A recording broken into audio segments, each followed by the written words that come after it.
Very good morning. आज हमको बात करनी है बिल्स ऑफ एक्सचेंज की, राइट। चलो, हमने प्रीवियस टॉपिक में हमने बात की थी प्रोमिसरी नोट की, एंड प्रोमिसरी नोट का जो जिक्र है वो सेक्शन 4 में मेंशन है, और आज हमको बात करनी है सेक्शन नंबर 5 की। एंड सेक्शन नंबर 5 बात करता है बिल्स ऑफ एक्सचेंज की या बिल ऑफ एक्सचेंज की। चले, पहले हम कॉन्सेप्ट समझे साहब, ये कॉन्सेप्ट क्या है, और फिर हम बात करते हैं कि भाई बिल ऑफ एक्सचेंज होता क्या है, किस तरीके से एग्जीक्यूट होगा, कौन व्यक्ति इसको एनकैश करेगा, कौन इसको देगा, हम वो सारी बातें करते हैं। पहले हम समझते हैं कॉन्सेप्ट क्या है। तो भाई कॉन्सेप्ट की बात करें, हम अपने एग्जाम्पल लिखेंगे। फॉर एग्जाम्पल, हमारे पास एक होता है डेटर और एक कौन होता है, क्रेडिटर। डेटर मतलब जो पैसा देगा उसको हम क्या बोलेंगे, डेटर, और क्रेडिटर मतलब जो पैसा जिसको मिलेगा उसको हम क्या बोलेंगे, क्रेडिटर। फॉर एग्जाम्पल, अब अपने एग्जाम्पल में हम मिस्टर ए को क्या मान रहे हैं, डेटर, एंड मिस्टर बी को हम क्या मान रहे हैं, क्रेडिटर। तो अब कौन बनाता है, बहुत ध्यान से होगा क्या यार, जो क्रेडिटर है मतलब मिस्टर बी है, ये बिल ऑफ एक्सचेंज बनाएंगे, ये बिल ऑफ एक्सचेंज को ड्राफ्ट करेंगे, इनको हम बोलेंगे ड्रॉवर।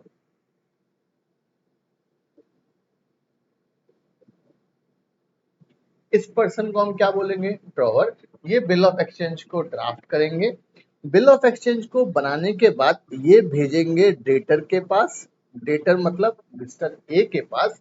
मिस्टर ए क्या करेगा, ये होगा, ये देगा अपनी इस वाले बिल ऑफ एक्सचेंज पे एक्सेप्टेंस, और एक्सेप्टेंस देने के बाद ये बिल ऑफ एक्सचेंज वापस किसको भेज देगा, क्रेडिटर को भेज देगा। और फॉर एग्जाम्पल उस बिल ऑफ एक्सचेंज में लिखा है कि डेटर मुझे 3 महीने के बाद पेमेंट करेगा, तो फिर से क्या होगा, क्रेडिटर आफ्टर 3 मंथ डेटर के सामने वो वाला बिल ऑफ एक्सचेंज प्रेजेंट करेगा, और डेटर इसका पेमेंट कर देगा। पेमेंट किसको मिलेगा, तो यहाँ पर एक नया नया कॉन्सेप्ट है, लॉ ने वर्ड बोला, पेई को। पेई मतलब जिस व्यक्ति को अमाउंट रिसीव करने का अधिकार है, वो क्रेडिटर भी हो सकता है या कोई दूसरा पर्सन भी हो सकता है। लॉ ने बोला साहब, क्रेडिटर बोलेगा कि एक काम करो, ये अमाउंट जो है वो 3 महीने बाद आप मुझे पे कर देना, या फिर वो मे बी ये बोले कि भाई ये अमाउंट आप किसको देना, मिस्टर डी को दे देना, तो मिस्टर डी इज द पेई of that particular bill of exchange. तो इस तरीके से आपका बिल ऑफ एक्सचेंज चलता है। एक हुआ क्रेडिटर, एक हुआ डेटर, और एक हुआ पेई। अच्छा, इसको हमने क्या बोला है यहाँ पर, ड्रॉवर। यहाँ पर हम इनको बोलेंगे ड्रॉई, राइट। और ये कौन हुआ पर्सन आपका, पेई। तो कंफ्यूज मत होना, for the purpose of sake of simplicity मैंने वर्ड क्रेडिटर डेटर आपको यूज किया है ताकि आपको समझ में आए। As far as bill of exchange is concern, bill of exchange कौन बनाता है, डेटर क्रिएट करता है, और वो क्रेडिटर को दे देगा, और क्रेडिटर क्या करेगा, बिल ऑफ एक्सचेंज में एक्सेप्टेंस जैसा कोई टेंशन नहीं है, सॉरी प्रोमिसरी नोट में एक्सेप्टेंस जैसा कोई टेंशन नहीं है। हाउएवर बिल ऑफ एक्सचेंज में एक्सेप्टेंस तो लेनी पड़ती है। चले शुरू करें हम अपना कंसेप्ट। और भाई सेक्शन 5 तो हमको याद है यार, वो हमने तरीका जो अपना फॉलो किया था वैसा ही तरीका है। अब बिल ऑफ एक्सचेंज का जो ये डिस्क्रिप्शन है, ये डिस्क्रिप्शन वैसा ही है जैसा प्रोमिसरी नोट का है। मतलब bill of exchange is an instrument. Bill of exchange क्या है, ये एक इंस्ट्रूमेंट है, इन राइटिंग है, कंटेनिंग एन अनकंडीशनल ऑर्डर। सब अनकंडीशनल ऑर्डर होता है, ये वैसा ही है जैसा यहाँ पर है। Signed by the maker directing a certain some, directing a certain person to pay a certain sum of money only। आपको काइंड में चीज नहीं देना, सिर्फ और सिर्फ मनी टर्म्स में पेमेंट करना है।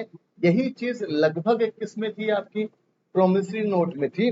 बट एक नया कॉन्सेप्ट है, ये वाली चीज नहीं थी किसमें, प्रोमिसरी नोट में, राइट। तो ये वाला कंसेप्ट एक तो हमारे पास ये रहा कि भाई कॉन्सेप्ट क्या है किसका, बिल ऑफ एक्सचेंज का।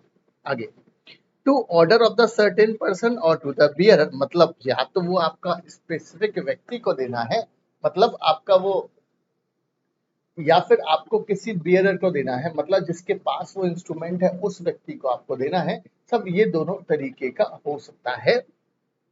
तो ये कंसेप्ट है आपका बिल ऑफ एक्सचेंज का। ध्यान रखना यार, बिल ऑफ एक्सचेंज और प्रोमिसरी नोट की डेफिनेशंस में कोई भी चेंज नहीं है, लगभग दोनों एक ही तरीके के हैं।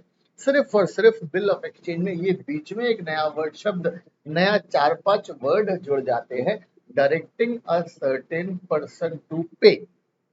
चले, लॉ ने बोला यार क्या क्या फीचर्स हैं, तो यहाँ पर बोला गया सेम रिक्वायरमेंट्स है प्रोमिसरी नोट जैसी, राइटिंग में होना चाहिए, अनकंडीशनल होना चाहिए, एक व्यक्ति पे करेगा, प्रॉपरली स्टैम्प होगा, राइट, सिर्फ और सिर्फ पैसा देना है, ये सारी चीजें मैच्योरिटी के पहले, वो सारी चीजें यहाँ पर देखना है, बट मैच्योरिटी के पहले एक्सेप्टेंस मिल जाना चाहिए।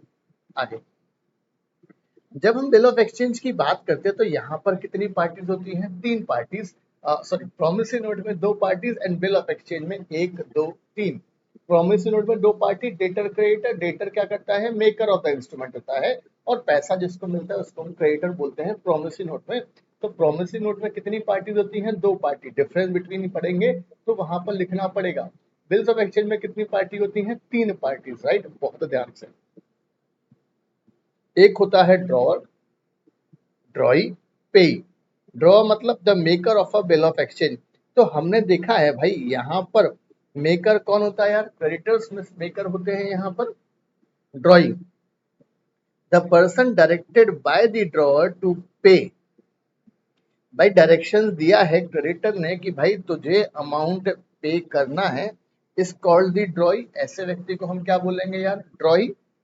He is the person on whom the bill is drawn. ये वो व्यक्ति है जिसके ऊपर बिल को ड्रॉ किया गया है। On acceptance of the bill, he is called an acceptor. सब याद रखना, जिस व्यक्ति के ऊपर बिल ड्रॉ किया जाता है उसको हम बोलते हैं ड्रॉई, और जैसे ही वो बिल ऑफ एक्सचेंज पे साइन कर देगा उसी व्यक्ति को हम क्या बोलेंगे? Acceptor of the bill, and is liable for the payment of the bill. His liability is primary and unconditional. आपकी लाइबिलिटी पहली लाइबिलिटी है, बाद में किसी और की, ड्राइंग केस ऑफ नीड की बात करेंगे या एक्सेप्टेंस फॉर ऑनर की बात करेंगे, वो बात की बात है। लॉ ने बोला यार पहली लाइबिलिटी किसकी है? आपकी है, और वो भी विदाउट एनी कंडीशन। कोई कंडीशन वंडीशन आपने ऐसा बोला वहां से पैसे मिल गए तो मैं आपको पैसे दे दूंगा, लॉ ने बोला फालतू बात नहीं है, राइट। चले आगे, पेई का जिक्र। पेई मतलब the person named in the instrument to whom or to whose order the money is or instrument directed to paid. याद रखना साहब, ये आप इसको भी पेमेंट कर सकते हैं, मतलब पेई एंड ड्रॉअर सेम पर्सन हो सकते हैं, या फिर सब ड्रॉअर ने बोला है कि किसी आप डी को दे दो तो डी पेई डिफरेंट पर्सन भी हो सकते हैं, राइट। इंपॉर्टेंट चीज है। तो यहाँ पर 3 पार्ट नाम चेंज हो जाएंगे, ड्रॉअर, ड्रॉई एंड पेई। ये सेक्शन नंबर कौन सा है? सेक्शन नंबर 5 ये बात करता है। आगे तो बिल ऑफ एक्सचेंज का प्रोसेस क्या होगा, सीक्वेंस क्या होगा? मिस्टर सैम ड्रॉअर है, sold goods to Mrs Rita drawee, draws a bill of exchange. The bill of exchange is delivered to Rita and is accepted by her unconditionally. देखो ध्यान से, ये हुआ हमारा डेटर, ये हुआ डेटर, ये हुआ क्रेडिटर। ऑन मैच्योरिटी ड्रॉअर क्या करेगा? प्रेजेंट करेगा इंस्ट्रूमेंट की मैडम आप ये अमाउंट को पे कर दें, और drawer receives the payment and transaction is complete.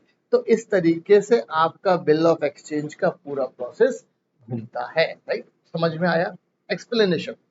Firstly the seller sold goods to the buyer customer and then draw a bill of exchange on him.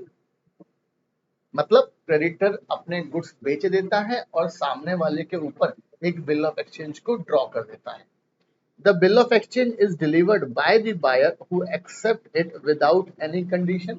और वो जो डेटर है हमारे केस में रीता आंटी, तो ये क्या करेंगे रीता आंटी? तब ये इसको एक्सेप्ट करने वाली हैं। On maturity of a bill of exchange, the buyer will pay the amount due to the payee। और मैच्योरिटी के बाद क्या करेगा साहब? वो उसको अमाउंट पे करेगा। द पेई may be the drawer himself और अ थर्ड पार्टी। हमने भी बात की है कि भाई जो क्रेडिटर है वही पेई हो सकता है या कोई third party mister D for example वो भी पेई हो सकते हैं, राइट। तो ये कॉन्सेप्ट है किसका, बिल ऑफ एक्सचेंज का। चलो देन फिर हमारे पास डिफरेंस बिटवीन है, बट डिफरेंस बिटवीन के पहले थ्योरी कंसेप्ट पढ़े साहब। थ्योरी कंसेप्ट में क्या लिखा है बहुत ध्यान से।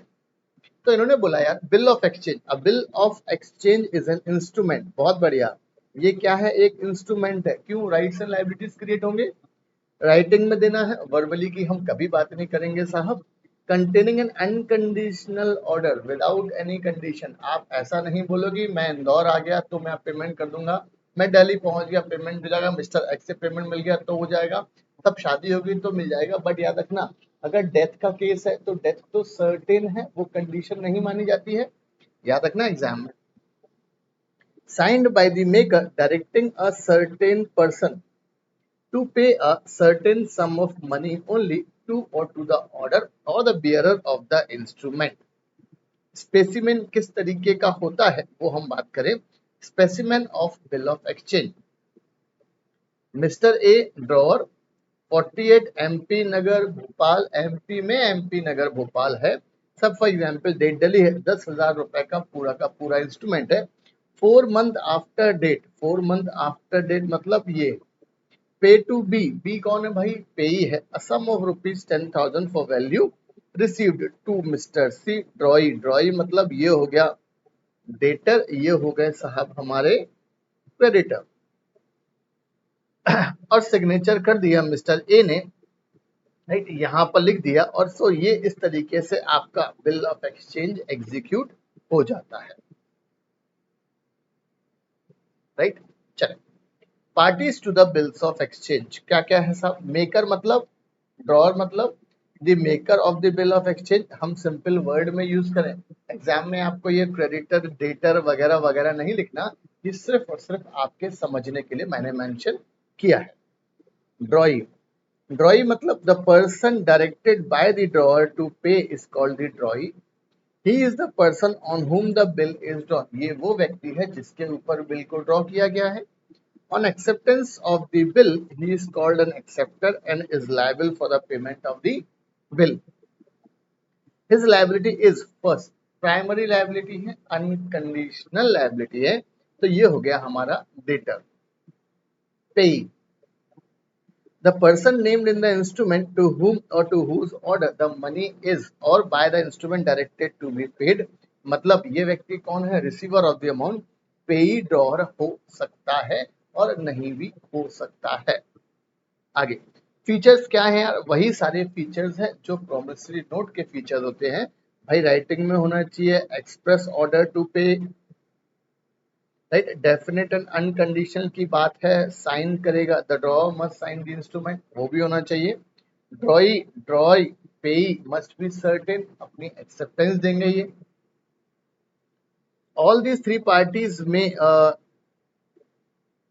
ऑल द थ्री पार्टीज में not be necessary be different person, but कम से कम दो पार्टीज तो हमेशा रहेंगी ही, दो अलग अलग पार्टी तो हमेशा रहेंगी ही। और अमाउंट जो भी होगा, ऐसा नहीं है कि भैया जो पैसा मिला वो मैं आपको दे दूंगा या फलानी डेट पर जो भी पैसा amount due with interest and date. तो लॉ ने बोला ऐसा नहीं, आपको अमाउंट सर्टेन करना पड़ेगा कि 10,000 है प्लस 2,000 रुपया इंटरेस्ट का लेना है, टोटल 12,000 रुपया लेना है, ये भी सर्टेन होना चाहिए।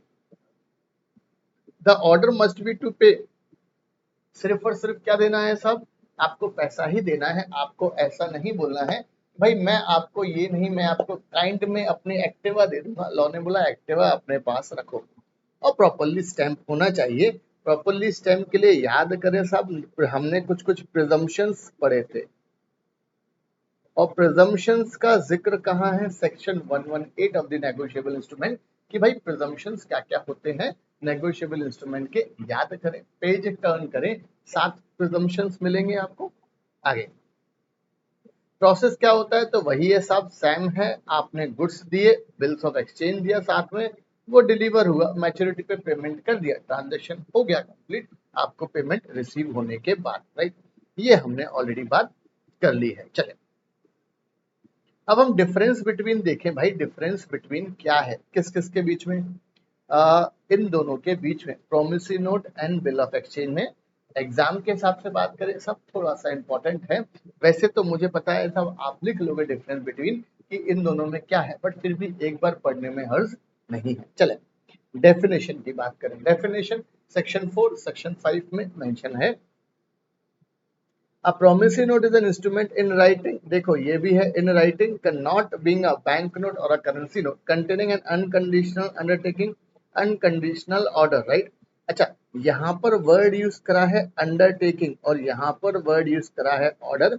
बहुत ध्यान से, दोनों इंपॉर्टेंट वर्ड हैं। अंडरटेकिंग मतलब मेरी जिम्मेदारी, तो ये अगर हम ध्यान से देखें तो ये कौन लिखता है, डेटर लिखता है प्रॉमिस, इसलिए बोल रहा है वो मैं आपको इतना अमाउंट दूंगा। और यहाँ पर होगा अनकंडीशनल ऑर्डर, क्यों, क्योंकि ये कौन लिखता है, बिल्स ऑफ एक्सचेंज क्रेडिटर लिखता है, इसलिए वर्ड दोनों में अलग अलग है, बट दोनों में अनकंडीशनल है। यहाँ पर अनकंडीशनल अंडरटेकिंग है, जब भी वर्ड अंडरटेकिंग हम यूज करते हैं मतलब मेरी लायबिलिटी है, मेरी जिम्मेदारी है, मेरी ऑब्लिगेशन है। और यहाँ पर वर्ड क्या है, ऑर्डर, राइट? ऑर्डर क्यों है वर्ड, क्योंकि बिल ऑफ एक्सचेंज क्रेडिटर के द्वारा लिखा जाता है, किसके लिए, डेटर के लिए। Signed by the maker, signed by the maker same है। To pay a certain sum of money only to the order of the certain person, और यहाँ पर साइंड बाय द मेकर के बाद एक नई लाइन आ गई, इसको हम ब्लू पेन से मार्क कर देते हैं, डायरेक्टिंग अ सर्टेन पर्सन, बस ये चीज नई लाइन है। टू पे सेम चीज है, to pay a certain sum of money only to the order of the certain person और the bearer of that instrument, right? ये इसकी डेफिनेशन है, किसकी, बिल ऑफ एक्सचेंज की एंड प्रोमिसरी नोट की। अगर हम पूरी की पूरी दोनों डेफिनेशन कंपेयर करें तो जो दो चीजों का डिफरेंस है हमारे पास में, एक तो साहब ये अंडरटेकिंग वर्ड और ऑर्डर वाला वर्ड, और इसमें नया एक है line directing a certain person, right? ये चीज नई है, और बाकी का बाकी चीज पूरी की पूरी वही है जो प्रोमिसरी नोट में मेंशन है। Nature of payment, second, basis of difference between both promissory note and bill of exchange. In a promissory note there is a promise to pay money, in a bill of exchange there is a order for the making payment। यहाँ पर मैं बोलूंगा आपको भैया मैं आपको payment करूंगा, in case of bill of exchange मैं आपको ऑर्डर दूंगा कि आप पेमेंट करोगे। पार्टीज, दो पार्टी होती है, मेकर एंड पेई, यहाँ पर तीन पार्टी, ड्रॉअर, ड्रॉई एंड पेई, सब ये दोनों एक भी हो सकते हैं, ड्रॉअर एंड पेई सेम पार्टी हो सकती हैं। एक्सेप्टेंस, अरे भाई लॉ ने बोला यार प्रोमिसरी नोट में कोई एक्सेप्टेंस रिक्वायर्ड है क्या, कुछ नहीं है। अरे भाई डेटर ने बोला मैं आपको पेमेंट करूंगा, खुद ने साइन किए हैं, तो लॉ ने बोला फिर से क्यों एक्सेप्टेंस का कॉन्सेप्ट लेकर आना है प्रोमिसरी नोट में, नहीं चाहिए। A promissory note does not require any acceptance as it is signed by the person who is liable to pay। Debtor ही साइन करेगा, तो लॉ ने बोला डेटर ने जब साइन कर दिया तो उसने ऊपर वाली टर्म से वो बंधा हुआ है, तो उसमें आपको एक्सेप्टेंस की रिक्वायर्ड नहीं है। A bill of exchange needs acceptance from the drawing। Payable to bearer, a promissory note cannot be made payable to the bearer। On the other hand, a bill of exchange can be drawn payable to the bearer, however it cannot be payable to bearer on demand। भाई ये payable to bearer नहीं होता, but ये law ने बोला हो सकता है, बट डिमांड पे नहीं होगा। ये हमारे पास कॉन्सेप्ट है किसका, प्रोमिसरी नोट का एंड बिल ऑफ एक्सचेंज का, और यही कॉन्सेप्ट आपके चार्ट्स में मेंशन है। ये 5 पॉइंट बेसिस वाले याद रख लेना, सब आपका काम हो जाएगा। अच्छा, आप एक और लगा सकते हो कि भाई ये सेक्शन 4 में डिफाइंड है और ये सेक्शन 5 में डिफाइंड है, राइट? ये सेक्शन 5 में डिफाइंड है ऑफ द नेगोशिएबल इंस्ट्रूमेंट 1881। आगे है कॉन्सेप्ट चेक। अब चेक का जो जिक्र है वो सेक्शन 6 में है, और मैंने बताया है भाई सेक्शन 6 में क्यों है, क्योंकि यार चेक में 6 अल्फाबेट्स हैं, इसीलिए लॉ मेकर्स ने इसका सेक्शन 6 रख दिया है। समझ में आया कॉन्सेप्ट क्यों सेक्शन 6 रखा। आगे तो इन्होंने बोला चेक भी एक तरीके का बिल ऑफ एक्सचेंज है, क्यों, इसीलिए कि मैंने अपने बैंक अकाउंट का चेक फाड़कर मिस्टर डी को दिया और मैंने बैंक को बोला कि मैंने बैंक को ऑर्डर किया है कि आप डी को 5,000 रुपया दे दें। ये मैंने डायरेक्शन टू पे है, राइट। इसलिए यहाँ पर क्या बोला कि चेक भी क्या है, एक तरीके का बिल ऑफ एक्सचेंज है। Drawn on a specified banker, भाई जिस बैंक में मेरा अकाउंट होगा मैं उसी का ड्रॉ करूंगा, तो ये स्पेसिफाइड बैंकर वर्ड यूज है। And truncated check. अब ये ट्रंकेटेड चेक क्या होता है, राइट। सब ट्रंकेटेड चेक मतलब पहले जमाने में क्या हुआ करता था, हम बात कर रहे हैं पहले जमाने मतलब आज से 15 12 15 साल पहले। मैंने किसी को चेक दिया, फिर वो बैंक क्या करता था, मेरा बैंक फॉर एग्जाम्पल एसबीआई में है, राइट, या आईसीआईसीआई में है। अब मेरा आईसीआईसीआई बैंक क्या करेगा साहब, मैंने चेक दिया, फॉर एग्जाम्पल मैंने चेक दिया मिस्टर बी को और मेरा बैंक है कौन सा वाला, आईसीआईसीआई बैंक, और ये बंदे का अकाउंट है स्टेट बैंक ऑफ इंडिया में। मैंने चेक दिया, ए ने बी को चेक दिया, राइट। अब क्या होगा, बी क्या करेगा अपने स्टेट बैंक ऑफ इंडिया में, राइट, वो मेरा आईसीआईसीआई बैंक का चेक लगा देगा बॉक्स में डाल के। फिर एसबीआई क्या करेगा, एसबीआई वो वाला चेक मेरे क्लियरिंग हाउस को भेजता था, राइट। मतलब एसबीआई का जो क्लियरिंग हाउस है वो क्या करता था, क्लियरिंग हाउस मतलब एक ऐसा डिपार्टमेंट है जहां पर ये सारे फाइनेंशियल ट्रांजेक्शन एग्जीक्यूट होते हैं, जिसको हम बोलते, जो चेक को क्लियर करता है और दूसरे ड्राफ्ट वगैरह में डील करता है, वहां पर ये होगा। अब एसबीआई का क्लियरिंग हाउस आईसीआईसीआई बैंक के क्लियरिंग हाउस को भेज देगा, और वो physical check, right.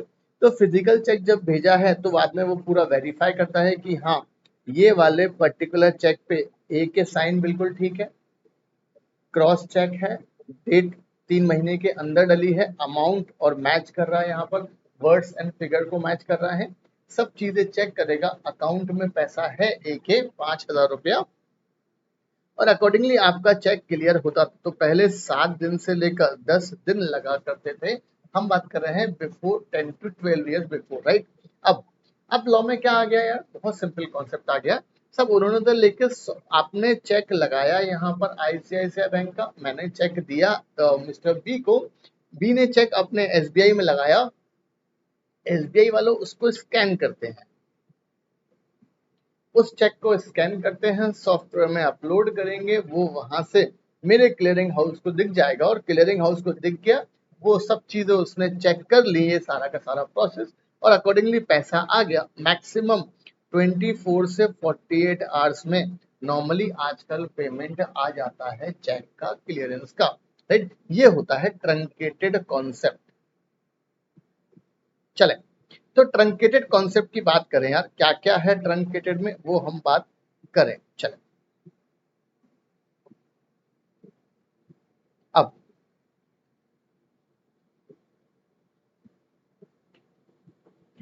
A cheque which is truncated, truncated मतलब हम उसको प्रोसेस में चेक कर रहे हैं हर चीज, डेट बराबर है कि नहीं है, सिग्नेचर बराबर है कि नहीं है, अमाउंट फिगर मैच कर रहा है विद इन 3 मंथ्स है कि नहीं है, अकाउंट पे ही बराबर है, नेगोशिएबल तो नहीं है, नॉट नेगोशिएबल तो नहीं है, सब चीजें देखता है। During the process of clearing cycle, जो भी क्लियरिंग हाउस है या आपका बैंक है, यहाँ पर जब भी हम ट्रंकेटेड प्रोसेस को यूज करते हैं तो वो फिजिकल मूवमेंट ऑफ चेक को हम अवॉइड कर देते हैं, सिर्फ और सिर्फ आपको स्कैन्ड इमेज से ही वो चेक का पेमेंट आपके अकाउंट में आ जाता है। फिजिकल मूवमेंट गया तो साहब 24 से 48 घंटे यहाँ पहुंचने में, फिर वहां से आने में फालतू टाइम वेस्ट होता था। तो अब लॉ में 24 से 48 आवर्स में पूरा का पूरा काम हो जाता है। A check in the electronic form contain exact image of a paper is generated within or signed use of digital signature। और जहां पर वर्ड डिजिटल सिग्नेचर आ गया, वो एसिमेट्रिक क्रिप्टो सिस्टम आ गया, वहां पर सिक्योर सिस्टम आ गया, वहां पर, राइट, वो सारी चीजें लग गई वहां पर। आगे चेक में सारी की सारी कंडीशन जो बिल ऑफ एक्सचेंज की होती है वो सारी की सारी कंडीशन रहती हैं। ड्रॉन होता है ऑन अ स्पेसिफाइड बैंकर और it is always payable on demand. जैसे ही आपने चेक लगाया बैंक वाला आपको पेमेंट कर देगा। आपकी पॉकेट में चेक रखा तो बैंक वाला घर पर देने नहीं आएगा कि सर वो चेक दे दो आपकी जो पॉकेट में रखा है और ये लो 5,000 रुपया, ऐसा नहीं होगा। आपको जाना पड़ेगा, आप जाए with in the period of time limit of 3 month, जो भी डेट डली है आपके चेक पे वहां से 3 महीने तक आप उस चेक को एनकैश कर सकते हैं, प्रोवाइडेड सामने वाले के अकाउंट में पैसा होना चाहिए। Method of drawing a cheque और फॉर्म ऑफ चेक, एक होता है बियरर चेक, एक होता है साहब बियरर चेक। बियरर चेक मतलब चेक पर नाम नहीं लिखा मैंने, मिस्टर डी का नाम नहीं लिखा मैंने, अपने साइन कर दिए और आपको चेक दे दिया। मैंने अपने साइन कर दिए, इस लाइन पर मैंने किसी का नाम नहीं लिखा। जिस व्यक्ति को वो किस्मत होगी उसको मिल जाएगा और वो अपना नाम वहां पर लिख कर बैंक में डाल देगा, मेरे अकाउंट से पैसे उसके अकाउंट में चले जाएंगे। वो क्या होता है? Bearer cheque. Method of drawing a cheque और अ फॉर्म ऑफ चेक, पहला कौन सा है भाई? Bearer cheque. Express to be payable to the bearer और the last endorsement is blank. एक होता है ऑर्डर चेक, जिसमें आपने किसी व्यक्ति का नाम लिख दिया, आपने लिख दिया भाई पेमेंट टू डब्ल्यू, तो लॉ ने बोला आपको उसको पेमेंट करना है। और एक होता है क्रॉस चेक, जिसमें 2 पैरेलल ट्रांसफेव लाइन आपके लेफ्ट हैंड साइड टॉप में चेक पर रहती हैं, उसको हम क्या बोलते हैं यार? Cross cheque. अच्छा, क्रॉस चेक का बेनिफिट क्या है कि भाई ये अकाउंट से ही पेमेंट होता है। फायदा, कल के दिन आपका चेक किसी और को मिल गया और उसने नाम मेंशन कर लिया, तो लॉ ने बोला अब क्या होगा? वो पैसा किसको मिलेगा भाई? जिसने अपने अकाउंट में डाला है, तो बैंक वाला सिर्फ और सिर्फ उसके अकाउंट में ही पेमेंट करेगा और कहीं पेमेंट नहीं करेगा। ये होता है कॉन्सेप्ट किसका? क्रॉस चेक का। चलो, अब हम चेक की बात करें, पार्टीज टू द चेक की बात करें, उसके पहले थोड़ा सा हम एक्सप्लेनेशन देख लेते हैं। चले, okay, parties to the cheque की बात करें यार, एक होता है drawer. The person who draws a cheque, that is makes the cheque, मतलब debtor, his liability is primary and conditional drawee. The specified bank on whom the check is drawn, he makes the payment of the check. In case of a check, drawee is always a banker. भैया याद रखना, ड्रॉई bank cheque के case में ड्रॉई हमेशा कौन होगा? सिर्फ और सिर्फ बैंक। इंपॉर्टेंट चीज है। एक होता है concept ड्रॉई in case of need, मतलब हम वर्ड यूज करते हैं साहब guarantor. When in a bill or in any endorsement thereon the name of the any person is given in addition to the drawee to be restored in case of a need, such person is called a drawee in case of need. जरूरत के समय हम उस व्यक्ति को पैसा ले सकते हैं उस पर्टिकुलर बिल ऑफ एक्सचेंज के लिए, तो हम क्या वर्ड यूज करेंगे? ड्रॉई in case of need. Simple बोले तो गारंटर। आगे एक होता है पेई, the person named in the instrument, that is the person in whose favor the check is issued, मतलब रिसीवर ऑफ दैट अमाउंट। भाई पेई भिखारी, डबल ई रिसीवर, राइट? वैसे ही कॉन्सेप्ट है यार। To whom or to whose order the money is or by the instrument directed to be paid is called the payee. The payee may be the drawer himself or a third party, दोनों possible हो सकता है, कोई मना नहीं है। आगे कुछ कुछ टर्म यूज करी गई हैं यहाँ पर, हम उनकी बात करें। फॉर एग्जाम्पल, एक शब्द है, एक कुछ वर्ड है, cheque in a electronic form. ये लाइन चलती है भाई, इसका मतलब क्या है? Means a cheque drawn in electronic form by using any computer resource signed in a secured system. जब भी हम वर्ड यूज करते हैं ये वाले, तो वहां पर डिजिटल सिग्नेचर, एन्क्रिप्शन वगैरह वगैरह भारी भारी शब्द आ जाते हैं। और आपको एक और वर्ड मिलेगा बहुत प्यारा, with without biometric signature, a crypto system, asymmetric crypto system, मतलब वो पब्लिक की प्राइवेट की वाला कॉन्सेप्ट, और electronic signature as the case में भी ये कॉन्सेप्ट है यहाँ पर कि भाई विद और विदाउट बायोमेट्रिक सिग्नेचर रहते हैं यहाँ पर, right? For the purpose of this section, the expression asymmetric crypto system, computer resource, digital signature, law ने बोला हम नहीं पढ़ाने वाले, आप तो यार इंफॉर्मेशन टेक्नोलॉजी एक्ट 2000 में चले जाओ और वहां पर आपको ये चीज मिल जानी है, राइट। आगे आगे बोलता है ट्रंकेटेड चेक। ट्रंकेटेड चेक मतलब a check which is truncated during the course of the clearing cycle either by the clearing house or by the bank, whether paying or receiving payment immediately on a generation of an electronic image for transmission substituting the physical movement। भाई physical movement को हमने avoid कर दिया है, अब सिर्फ और सिर्फ नॉर्मल मूवमेंट होता है स्कैन इमेज करके। For the purpose of this section, the expression clearing house means the clearing house जो आरबीआई ने बताया है या आरबीआई मैनेज करता है या रिकॉग्नाइज किया है उसको हम क्लियरिंग हाउस बोलते हैं, राइट। ये चीज हमारे पास में है।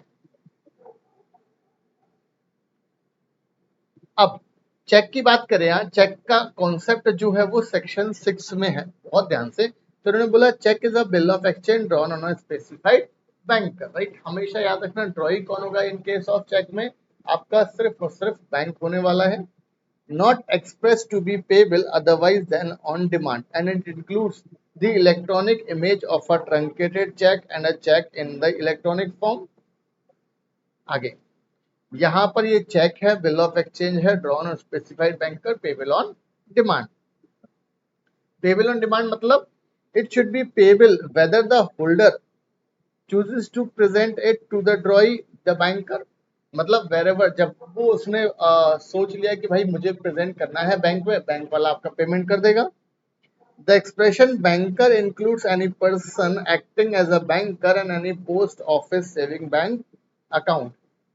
Explanation 1, for the purpose of this section the expression check in the electronic form का मतलब क्या, means a check drawn in an electronic form by using any computer resource signed in a secure system with the help of digital signature certificate, चाहे आप biometric signature लगाए या ना लगाए, retina scan वगैरह वगैरह, asymmetric crypto system और electronic signature as the case में भी। और लॉ ने बोला ये सारे शब्दों का मतलब आपको पढ़ना है तो भाई आईटी एक्ट 2000 को पढ़ो।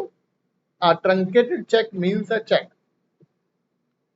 which is truncated during a clearing cycle either by the clearing house or by the bank, whether paying or receiving payment immediately on a generation of electronic image। मतलब हम बात कर रहे हैं scan for transmission substituting the further physical movement of the check in writing। सब physical movement हटा दिया गया है किसका, चेक का। Explanation 2, for the purpose of this section, the expression clearing house means the clearing house managed by Reserve Bank of India or a clearing house recognized as such by the, चाहे तो RBI manage करे या RBI ने identify कर दिया कि भैया फलाना क्या है आपका क्लियरिंग हाउस, तो वो भी वहां पर आ सकता है। Explanation 3, for the purpose of this section, the expression asymmetric crypto system, computer resource, digital signature, electronic form, electronic signature, meaning वही है जो आईटी एक्ट 2000 में मेंशन है। A combined reading of section 5 and 6, भाई 5 है बिल ऑफ एक्सचेंज का और 6 है चेक का। Tell us that a bill of exchange is a negotiable instrument in writing conditional and containing and instructions to the third party to pay a stated certain sum of amount at a some future date or on demand, whereas check is also a bill of exchange but is drawn on a banker and payable on demand. भाई check आपका future date पे mention नहीं होगा, आपको present करना पड़ेगा तो हम बोलेंगे ऑन डिमांड है, राइट। प्रेजेंट करो with in 3 months of duration, आपको उसका पेमेंट मिल जाना है। ये कॉन्सेप्ट होता है किसका, चेक का। और भाई चेक सबने देखा होगा, ये नंबरिंग रहती है, चेक का नंबर हो गया, ये एड्रेस हो गया, इतना पैसा हो गया, अकाउंट नंबर हो गया, डेट डालोगे 3 महीने के अंदर पेमेंट कर सकते हो। अब आगे बात करें पार्टीज टू द चेक। ये हो गया चेक हमारा, ये हो गया पेमेंट फिर आ गया कॉन्सेप्ट हमारा, पहले क्रॉसिंग ऑफ अ चेक का कॉन्सेप्ट आया है। चलें, थ्योरी कॉन्सेप्ट में क्या है आपका, पार्टीज टू द चेक हमने बात की है भाई। एक होता है drawer, ड्रॉई, ड्रॉई in case of need, और पेई, ये हमने बात की है। ड्रॉ मतलब जो चेक को ड्रॉ करता है, ड्रॉई हमेशा कौन होगा, बैंक, और पेई मतलब जिसको पैसा देना, जिसका चेक पे नाम लिखा है। Person who is a maker called the drawer, the person who is directed to pay so called the drawee मतलब बैंक, और the person in whose favor it is issued the receiver of that amount is called the payee. Features of the check. According to the definition of check under section 6, a check is a species of a bill of exchange. Is a species मतलब एक तरीके का, kind of.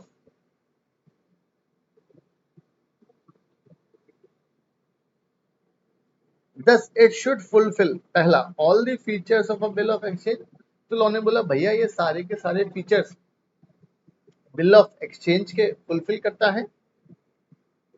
Must be drawn on a specified banker, क्योंकि भाई वो draw ही होगा, और it must be payable on demand, right. ये कॉन्सेप्ट है किसका, ये कॉन्सेप्ट है आपका फीचर्स का, इसका बिल ऑफ एक्सचेंज का, राइट, चेक के साथ में। Note, these two additional features distinguishing a check from the bill, thus all checks are bill while all bills are not check. Law ने बोला सारे के सारे चेक क्या होते हैं, बिल ऑफ एक्सचेंज होते हैं, बट सारे के सारे बिल चेक नहीं होते, राइट। ध्यान से, इंपॉर्टेंट, क्योंकि यहाँ पर ड्रॉई हमेशा फिक्स होता है। आगे कॉन्सेप्ट है बहुत इंपॉर्टेंट, और ये बात करेगा यार क्रॉसिंग ऑफ अ चेक। देखो ध्यान से, अब अगर हम बात करें यार, फॉर एग्जाम्पल एक कोई चेक है, यहां पर करे हैं व्यक्ति ने सिग्नेचर, यहां पर आ गया उस पर्सन का नाम, फॉर एग्जाम्पल रमेश,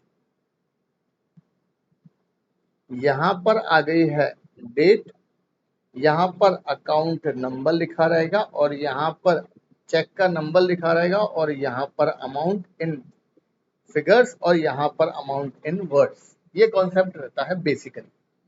अब हो क्या रहा है,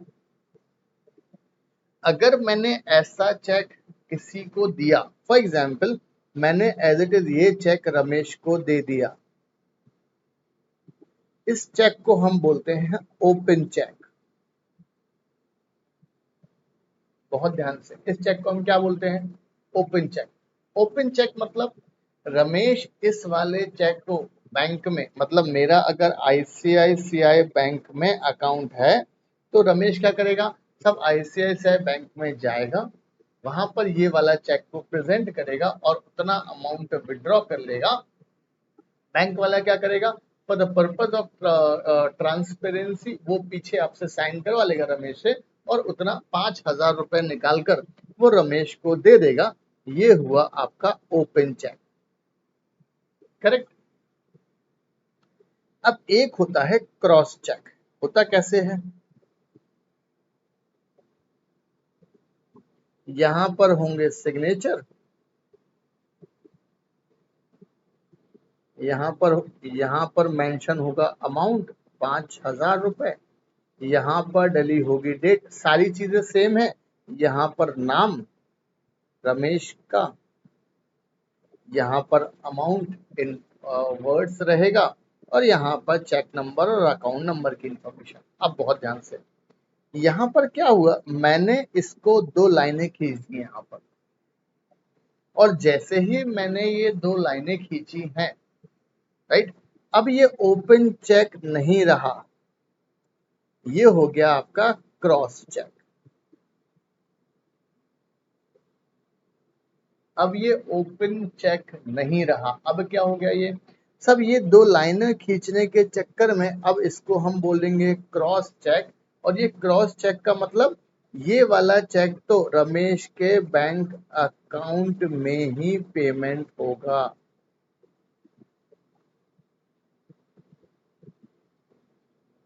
मेरे ख्याल से समझ में आ गया, रमेश के बैंक अकाउंट में ही पेमेंट होगा। अच्छा, बैंक वाले से आप बोलोगे सर यार इसका पेमेंट दे दो अभी, ये पकड़ो आप साइन करवा लो, बैंक वाला बोलेगा नहीं, इस पे 2 लाइनें खिंच गई ना, अब आप अपने बैंक अकाउंट में डाल दो, वो पूरा 24 से 48 घंटे में, 24 टू 48 आवर्स में इसका हम पेमेंट करवा देंगे। ये कॉन्सेप्ट होता है क्रॉस चेक का। फायदा क्या है भाई, कल के दिन अगर ये कहीं रमेश की जगह ये सुरेश को मिल गया, और फॉर एग्जाम्पल ये बियरर चेक था, सुरेश ने अपना नाम लिख दिया और सुरेश ने अपने अकाउंट में डाल दिया, मेरे बैंक ने, आईसीआईसीआई बैंक ने पेमेंट कर दिया सुरेश को कितने का, 5,000 का। मैं सुरेश के ऊपर केस फाइल कर सकता हूँ, मुझे पता रहेगा किस व्यक्ति ने इस चेक का पेमेंट लिया है। ये चीज इंपॉर्टेंट है हमारे लिए, इसलिए हम क्या बोलते हैं भाई, हमेशा चेक दो तो कौन सा दो, वो भी आप कौन सा वाला, ये आपको सिर्फ और सिर्फ चेक देना है, वो भी अकाउंट पे ही चेक। आगे एक और तरीका है, ये रहा आपका चेक,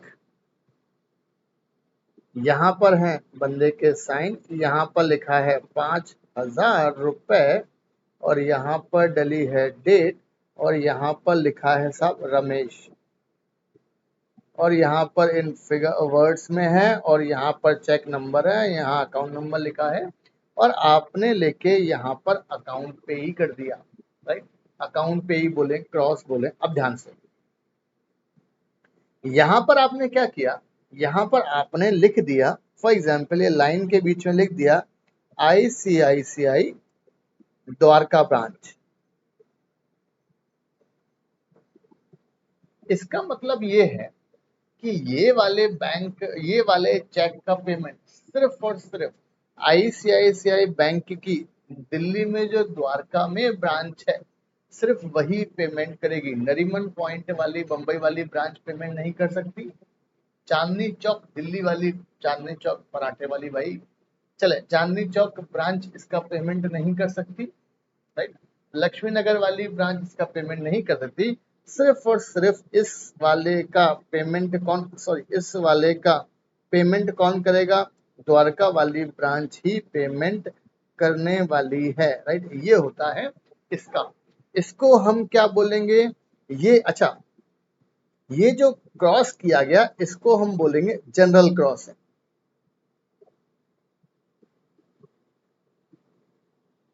और इसको हम बोलेंगे special cross,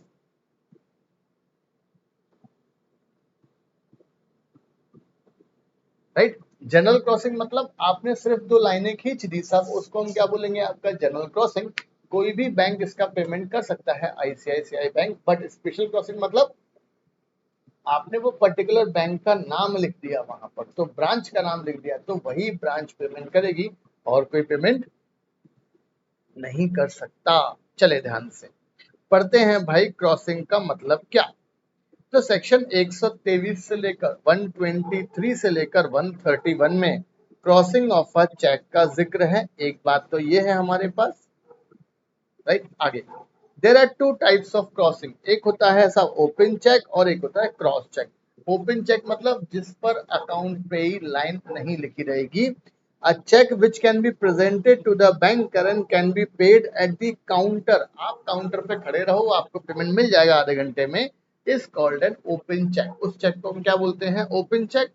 if the drawer loses its open cheque, अगर आपका ओपन चेक गुम हो गया, तो किसी को मिल गया, सुरेश को मिल गया, टू द बैंक जाएगा, पैसे ले लेगा और एंजॉय करेगा।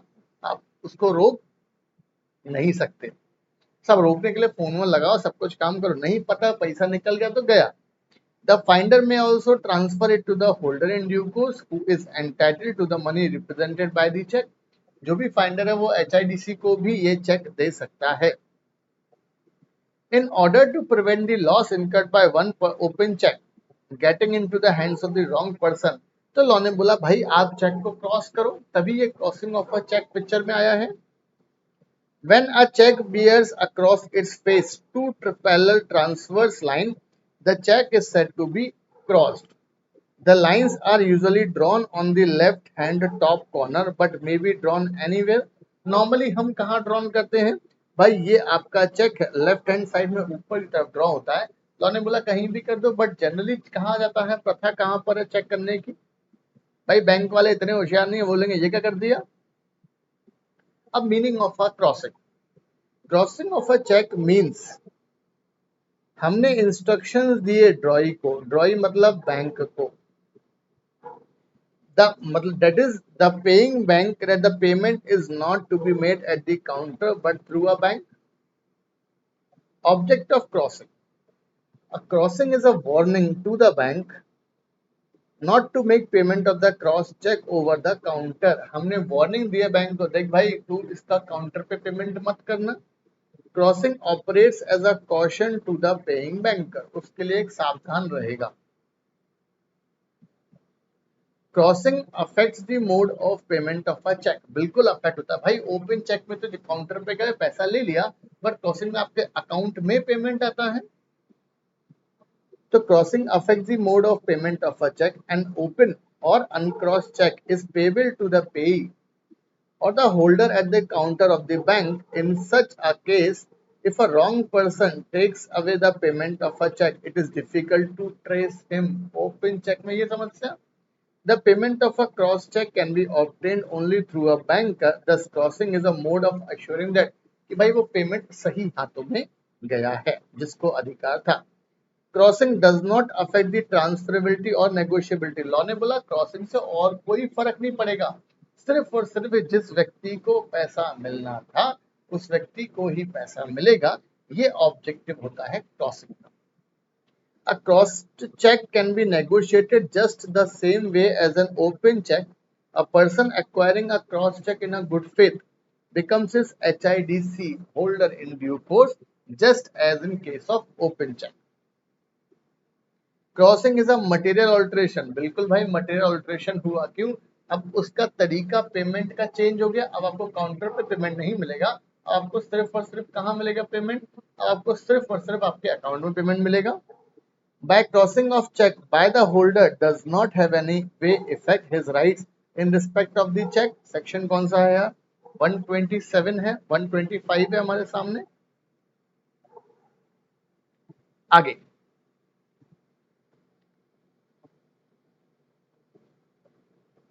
चले तो crossing of a cheque section 123 से लेकर 131 तक का जिक्र है। There are two types of cheque, एक होता है ओपन चेक और एक कौन सा होता है? Cross cheque. A check which can be presented to the banker and can be paid at the counter of the bank is called an open check. If the drawer loses an open check तो आपका payment का यार trace नहीं हो पाएगा, वो पैसे निकाल लेगा। The finder of it may go to the bank and get the payment unless its payment has been stopped. The finder may also transfer it to the holder in due course who is entitled to the money represented by the check. It was to present the loss incurred by the open check getting into the hands of the wrong person। सब ये होता है। When a check bears across its face two parallel transverse line, the check is said to be crossed। उस चेक को हम क्या बोलते हैं भाई कि चेक को हमने क्रॉस कर दिया। The lines are usually drawn on the left hand top corner, top में रहती हैं, but may be drawn anywhere। But हम भारत में आपको भैया अगर स्टेट बैंक को पीएनबी में चेक है तो फिर लेफ्ट में ही करना, right. Meaning of crossing, crossing of a check means an instructions to the drawee, that is the paying bank, that the payment is not to be made at the counter but through a bank. Object of crossing, a crossing is a warning to the bank not to make payment of the cross check over the counter. Crossing operates as a caution to the paying banker. Crossing affects the mode of payment of a check.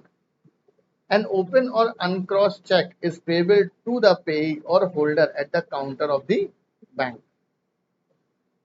In such a case, if a wrong person takes away the payment of a check, it's difficult to trace him। भाई अगर open check में अगर किसी और के हाथ में चला गया तो ट्रेस करना बहुत मुश्किल है।